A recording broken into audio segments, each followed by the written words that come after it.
Systemic racism is said to be seen in the wealth inequalities today by the racism of whites and the systems of oppression they created over minorities, especially blacks. For that systemic racism to be the cause, multiple variables must be passively or actively omitted.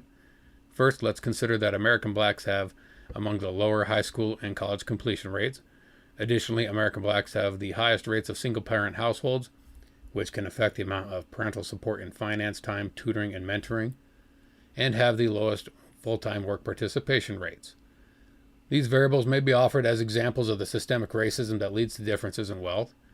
To continue to hold on to systemic racism as a cause, one must discount that regardless of race, education level affects income, with those not completing high school earning around half of what those who have earned a bachelor's degree.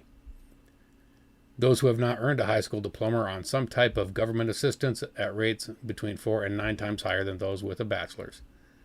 After earning a bachelor's degree, there is no racial difference in employment rates.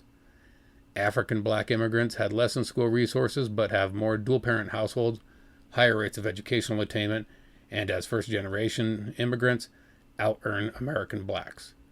Even within African black immigrants, Somali immigrants have the lowest levels of educational attainment and have higher rates of poverty than those with more education. College alone is not enough to equalize wealth, as not all degrees are the same, as degrees in STEM pay more. East Indians and Asians have the highest rate of STEM degrees, while American blacks have the lowest rates in STEM. East Indian and Asian immigrants are the highest earning groups in the U.S. They out-earn whites. Though American blacks may be on government assistance at higher rate than whites, in absolute numbers, whites more than double blacks for being on government assistance. If you want systemic racism, then look those who want to create systems that focus on race, an immutable trait, as the primary characteristic, with other variables distant, if ever, points of interest, such as blaming whites for the wrongs in the world, historic or current, because of that shared immutable trait, while overlooking the acts of others as secondary to the immutable trait of their race. Race is the reason to blame whites while absolve others. Other factors transcend race, and considered here are just a couple which have stronger correlations with wealth accumulation than race.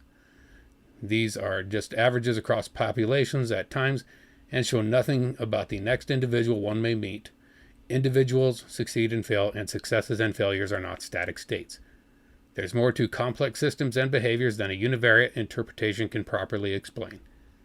To hold on to systemic racism, you have to deflect and deny multiple substantive variables in favor of a single superficial variable. You not only need to be that selective with your variables, you need to be that skewed with blinders toward the results. When just a couple substantive variables are considered, they empirically show that the superficial univariate explanation is incorrect at best and worse, attempted manipulation.